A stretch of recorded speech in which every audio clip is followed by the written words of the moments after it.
warahmatullahi wabarakatuh. A'udzubillahi minasyaitonirrajim. Bismillahirrahmanirrahim. Alhamdulillahilladzi hadana li hadza wa ma kunna linahtadiya laula an hadanallah. Asyhadu an la ilaha illallah wa la syarikalah wa asyhadu anna Muhammadan abduhu wa rasuluh la nabiyya ba'dah. Amma ba'du. A'udzubillahi minasyaitonirrajim. Bismillahirrahmanirrahim. Ya ayyuhalladzina amanu dzkurullaha dzikran katsira fasabbihu bukratan wa asilah. Amma ba'du. Para salikin rahimakumullah, di pagi hari yang cerah ini mari kita memulai ngaji kolbu di hari ini dengan doa semoga kita senantiasa mendapatkan rahmatnya, berkahnya, dan juga maunahnya. Karena tidak mungkin kita masuk surganya Allah kalau bukan karena rahmatnya. Dan tidak mungkin kita mendapatkan kelebihan dan makna semua beribadah kita kalau kita itu bukan karena berkah Allah Subhanahu wa ta'ala. Dan juga tidak mungkin apa yang kita lakukan ini bisa berjalan, kita bisa bergerak, dan kita dihadirkan di forum majelis ngaji kolbu di pagi hari ini tanpa karena maunah dari Allah Subhanahu wa ta'ala. Para salikin rahimakumullah, sebelum memulai kita ngaji kolbu yang meneruskan dari ngaji-ngaji sebelumnya, ada baiknya dan harus kita mulai dengan tawasul dulu. Semoga ilmu yang kita dapatkan ini betul-betul ilmu yang berkah, maslahat fid dini wa dunya wal akhirah. Ala diniyah wa kulli niyatin sholihah wa ila Mustafa sallallahu alaihi wasallam wa khususan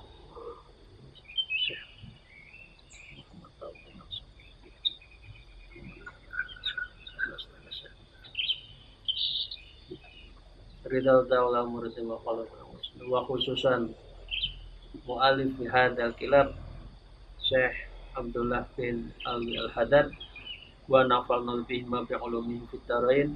Salamul Fatihah.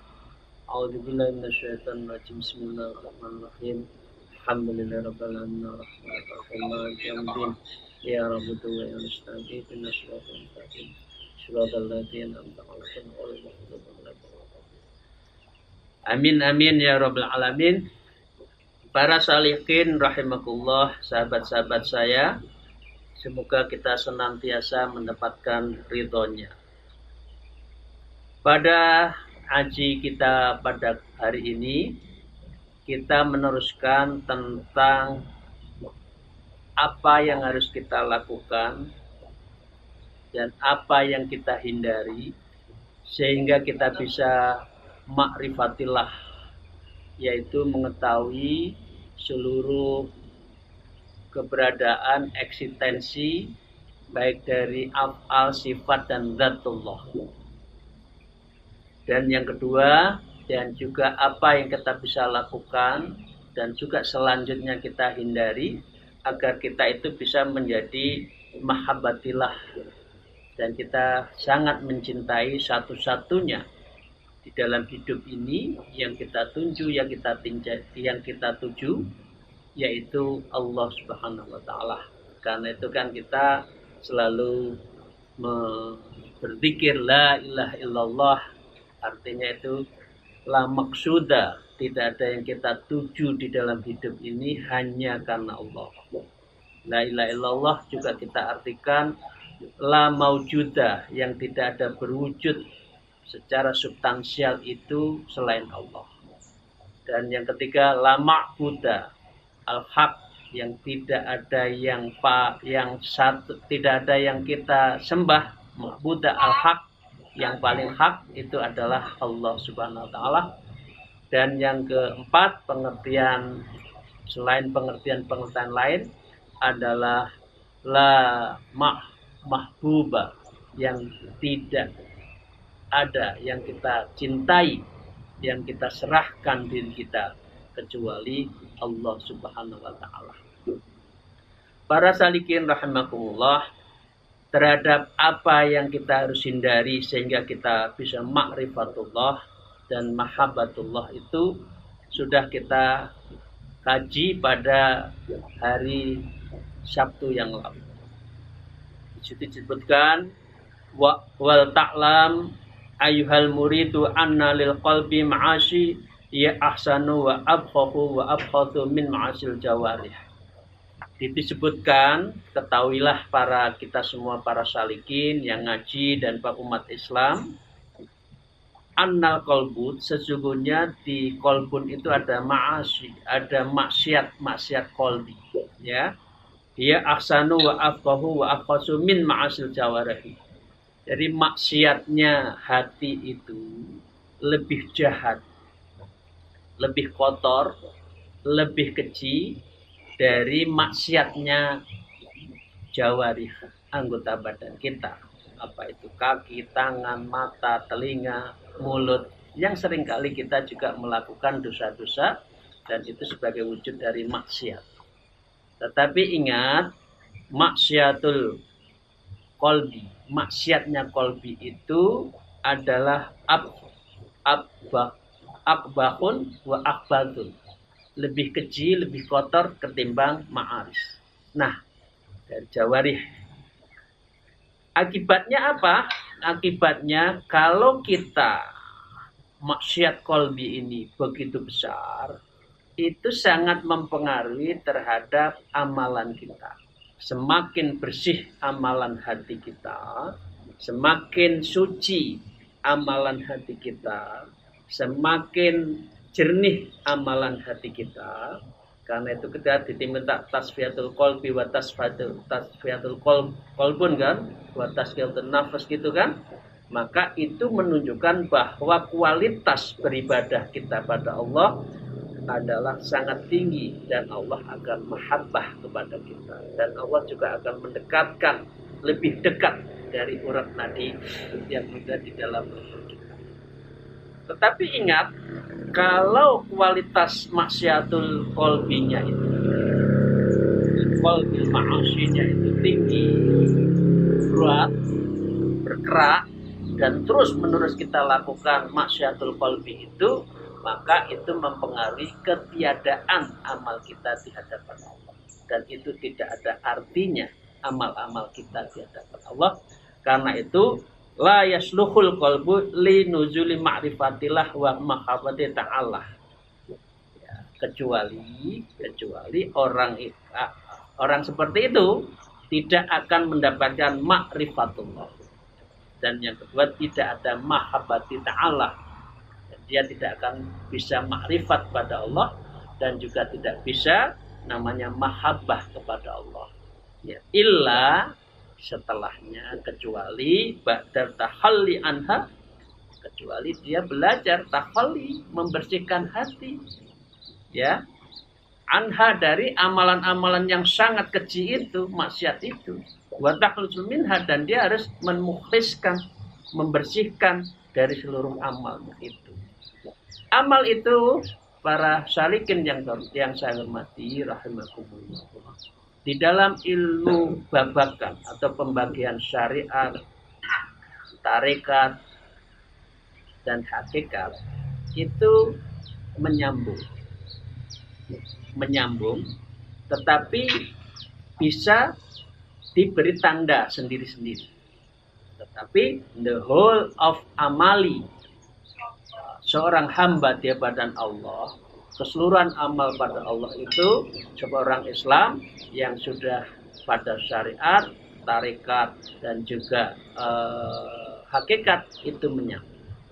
Secara khusus di dalam kitab Al-Hikam disebutkan ciri orang kalau membersihkan diri dan itu amalnya syariat, ya, itu pertama dia itu harus istiqomah.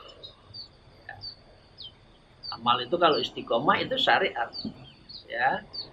Kemudian yang kedua berdasarkan takwa. Takwa itu kan secara substansi menjalankan semua perintahnya dan menjauhi seluruh amalannya.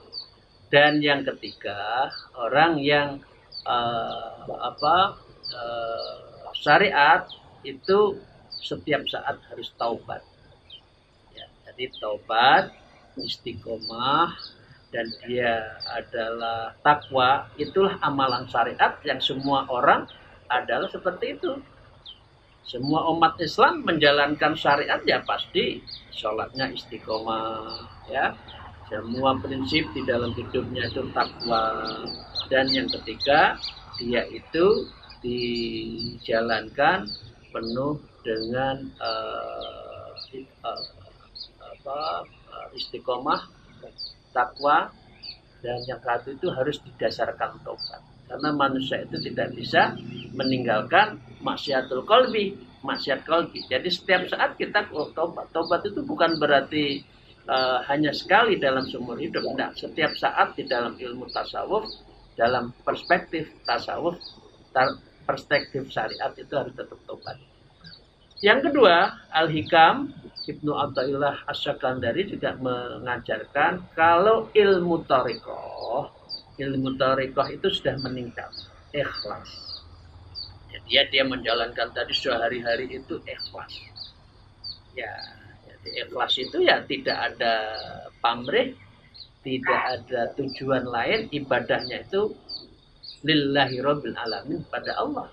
Karena seluruh hidupnya itu sudah ma'allah, billah, ya, fillah. Nah, otomatis kalau sudah ikhlas satu tingkat di dalam amalan-amalan syariat itu, dia menunjukkan perilaku atau ibadahnya itu asyidkun, benar. Di antara mulut dengan hati itu benar.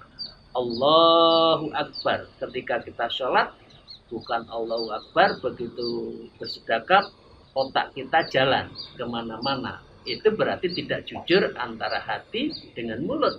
Mulutnya Allah, tetapi hatinya, batinnya itu melayang kemana-mana yang tidak khusyuk di hadapan Allah.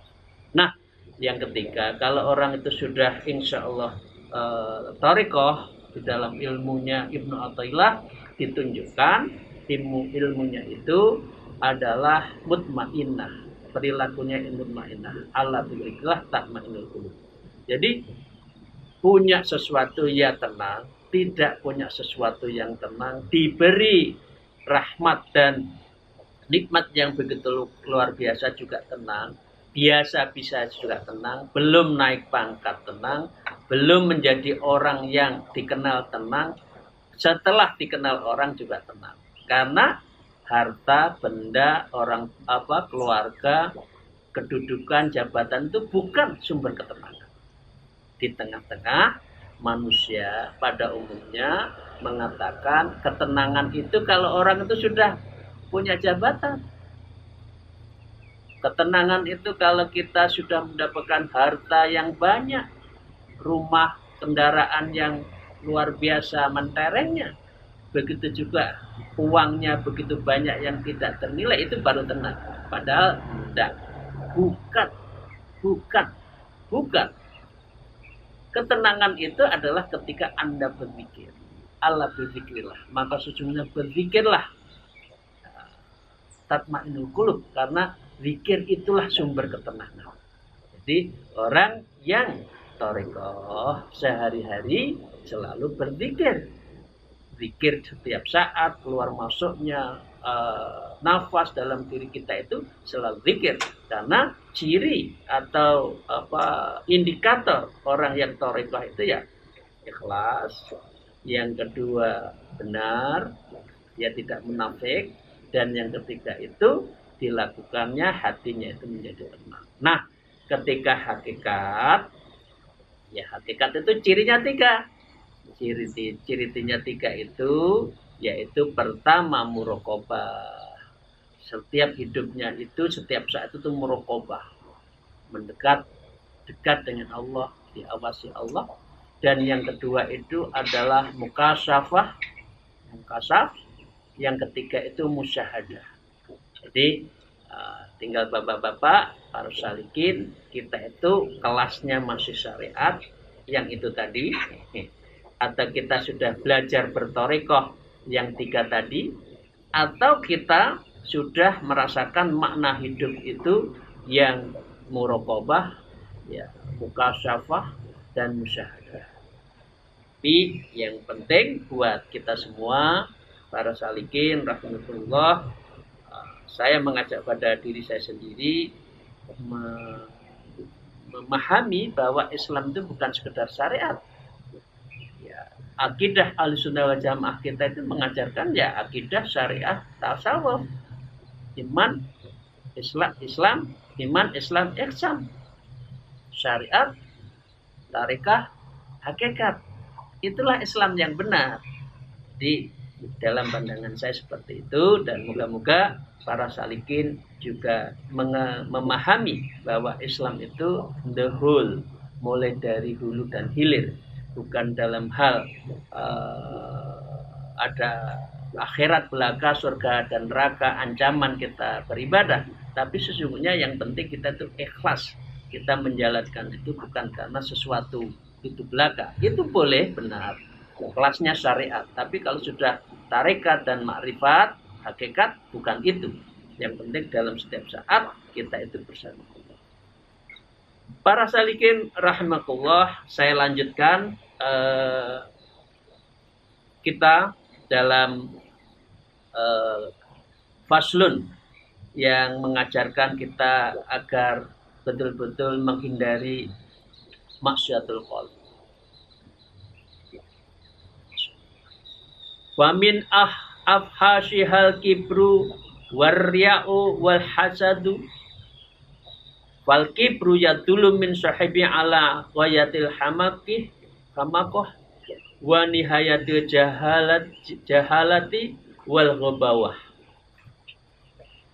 Faman afhasal kibri, maka ketahuilah bahwa sesungguhnya maksiatul qalbi itu yang afhashiha, yang sangat keji, yang sangat keterlaluan buat manusia di hadapan Allah, ya, itu ada 3. Al-kibru, yaitu kibir, sombong, wujudnya nanti takabur. Kedua, warya, riya, suka memamerkan diri, wal hasad. Dan ketiga ini afhashiha, inilah pangkal dari seluruh penyakit-penyakit hati pada umumnya. Yang di dalam ilmu tasawuf itu ada sekitar 72 bentuk-bentuk maksiat hati. Tetapi yang paling keji, yang paling kotor, yang keterlaluan di hadapan Allah adalah pangkal dari penyakit hati itu adalah al-kibrun waryaun wal hasadun, yaitu kibir, riya dan hasad. Fal kibru yadullu min sahibi ala ghayatil hamaqih. Fal kibru atau perilaku, sikap di dalam hati yang direfleksikan dari perilakunya itu kibrun, ya dulu min sahibi ala ghayatil hamaqih, itu menunjukkan bahwa ya kepada orang yang sahib, artinya sahibahu itu orang yang kibrin itu apa? Adalah ghayatil hamaqih, yaitu puncak dari kebodohan dan kedunguan. Keras ya, jadi orang yang takabur, kibrun itu puncak dari kedunguan. Wa nihayatul jahalatil wal ghobatu wa kaifa yalikul takabur mimman ya'lamu anna makhlukun min nutfatin mudritin wa alal qurbi yashiru sifatan qadiratan. Disebutkan di sini, bagaimana Anda tidak bodoh Anda tidak keji, ya, terus kemudian Anda pantas menyombongkan diri di hadapan manusia. Padahal semua orang juga tahu bahwa kita itu diciptakan adalah min nutfatin madiratin ma'alal qurbi yasiru jifatun qadratin, bahwa kita itu diciptakan dari nutfah yang dilihat saja tidak patut, baunya juga tidak patut, dan warnanya juga nggak patut. Dan yang disebutkan wa'alal qurbi, kalaupun Anda dalam waktu dekat ketika mati, yasiru jifatan qadiratan, dan Anda akan membusuk seperti dalam bangkai yang tidak ada harganya sama sekali. Terus apa yang dibanggakan manusia itu sesungguhnya apa? Disebutkan ghayatul hamakih itu begini. Sahabat para sholihin, kita adalah bawahan. Ini contoh. Kemudian ketemu atasan kita katakan kita level ketiga. Ada paling atas, the top leader, ada the second, the third level, dan ini the fourth level. Kita katakan fourth level, level yang keempat. Dia menceritakan bahwa saya di hadapan yang top level tadi, sayalah yang mempunyai ini, bahwa ini semua adalah nenek moyang saya, bahwa perusahaan ini adalah perusahaan yang saya sentuh oleh bapak-bapak saya, dan saya telah memberikan manfaat di dalam perusahaan ini, katakan menyumbang 70-80% dari total pendapatan, katakan. Padahal semua juga orang tahu dia itu bukan siapa-siapa. Padahal dia itu orang yang baru masuk sebulan 2 bulan, yang baru bisa belajar agama, katakan ya, sudah menceritakan kehebatan dia di hadapan ulama, apalagi di hadapan Allah Subhanahu wa taala. Nah, pertanyaannya, penilaian kita semua, orang seperti ini yang menceritakan dirinya terhadap kemampuannya di hadapan sang pemilik, sang top leader, Allah yang maha a'la, yang maha tinggi, ini dungu atau tidak? Ini bodoh atau tidak? Ini betul-betul waras nggak sih? Di hadapan orang pengendali utama, policy maker, top leader, decision making, ya, pengambil keputusan, dia menceritakan bahwa ini semua adalah saya. Saya begini itu ya karena ini. Ini kira-kira dungu enggak? Dia itu hamakotin enggak? Dia itu orang yang paling bodoh enggak? Saya ini bisa begini, bisa kemana-mana, jadi ini, jadi itu. Karena saya, bukan karena yang lain. Jadi Allah itu tersembunyi. Kalau tersembunyi, bahkan dianggap tidak ada kalau orang itu sombong. Jadi karena itu di dalam ilmu tasawuf dan di dalam hadis juga disebut orang yang takabur dan juga orang yang riya itu adalah as-sahril azhar. Jadi dia disebut dengan adalah orang yang betul-betul orang yang menyekutukan, asyirkul asghar, orang yang syirik, tapi walaupun kecil, kecuali orang itu ateis, kecuali dia itu tidak memperjatuhan, itu adalah syiriknya syirik yang sangat besar. Dia ke tempat-tempat khusus di dalam menyelesaikan masalah, itu juga syiriknya syirik besar, karena dia tidak mengakui keberadaan dari Allah. Tapi kalau sombong, kalau riya, itu adalah syirkul asghar, itu syirik yang asghar. Jadi ini Bapak Ibu sekalian, para salikin, penyakit pokok yang paling berat, salah satunya ini selain tiga itu adalah al-kibri. Kalau kibir itu masih di dalam hati. Ya Allah, saya kibir. Misalkan satu forum yang ceramah atau yang pidato orang yang angkatannya di bawah saya atau di bawah kita, misalkan bosnya ceramah itu lah, itu tuh siapa, kan lebih pintar saja. Itu masih dalam hati, dia nggak datang di forum itu nggak enak, itu sebetulnya takabur, itu kibir. Kibir itu adalah insight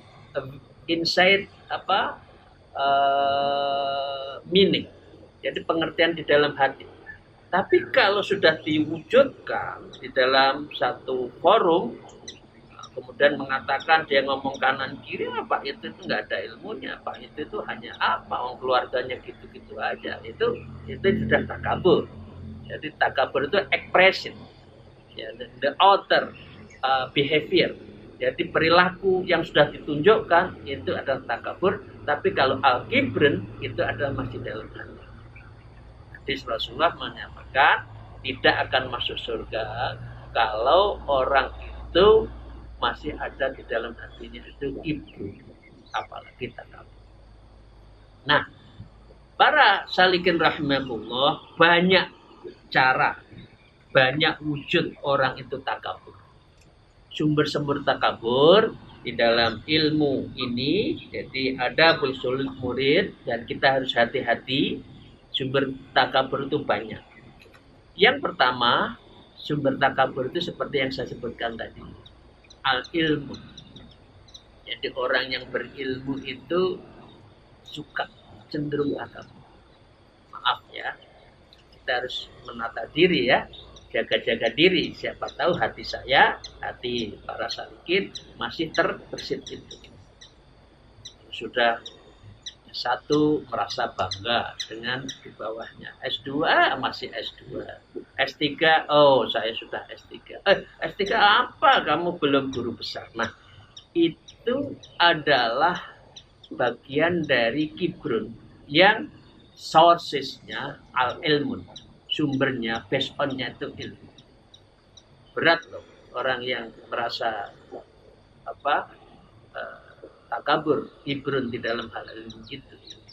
Padahal ilmu itu undur makola walanggun mangkola. Kalau ilmu itu jangan lihat siapa yang bicara, tapi bicaralah apa yang dibicarakan. Mungkin banyak yang kita tidak punya ilmu itu, belum mendapatkan ilmu itu.